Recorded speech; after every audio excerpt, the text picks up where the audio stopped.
সংবিধান সংশোধন কমিশনের কার্যক্রম ইতোমধ্যে শুরু হয়েছে। এ সংক্রান্ত এক আলোচনা সভায় আমন্ত্রণ পেয়েছেন জনপ্রিয় ইসলামী বক্তা শায়খ আহমদুল্লাহ। দেশের বাইরে অবস্থান করায় এতে তিনি উপস্থিত থাকতে পারবেন না। তবে শায়খ আহমদুল্লাহর পক্ষ থেকে লিখিত প্রস্তাবনা সহ প্রতিনিধি উপস্থিত থাকবেন বলে জানানো হয়েছে।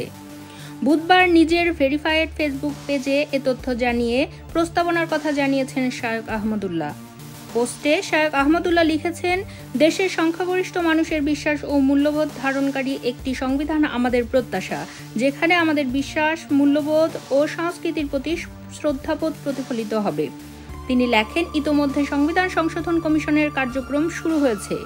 সংবিধান সংশোধন বিষয়ে সর্বস্তরের প্রতিনিধিদের অংশগ্রহণের অনিষ্ঠনিতব্য এক আলোচনা সভায় আমন্ত্রণ পেয়েছি। দেশের বাইরে অবস্থান করায় উক্ত সভায় উপস্থিত হতে না পারলেও লিখিত প্রস্তাবনা সহ আমার প্রতিনিধি উপস্থিত থাকবেন ইনশাআল্লাহ। আশা করি জাতীয় জীবনের এই গুরুত্বপূর্ণ মুহূর্তে সংশ্লিষ্ট মহল সুবিবেচনা ও প্রজ্ঞার পরিচয় দেবেন।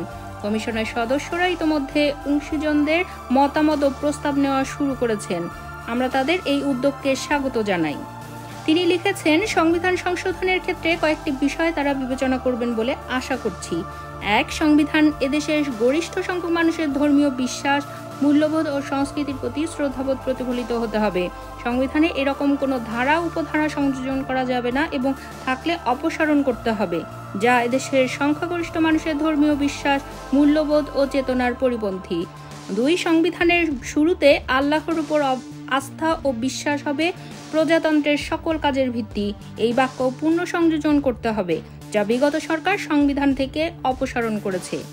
৩. সংবিধান থেকে ধর্মনিরপেক্ষতা ও সমাজতন্ত্রের বিলোপ করতে হবে, কারণ এটি এদেশের মানুষের চিরায়তের মূল্যবোধের বিরোধী। ৪. শিক্ষার সকল স্তরে ধর্মীয় শিক্ষার ব্যবস্থা থাকতে হবে। বিষয়টি সাংবিধানিকভাবে বাধ্যতামূলক করতে হবে। আশা করি সংশ্লিষ্ট মহল সুবিবেচনার পরিচয় দেবেন।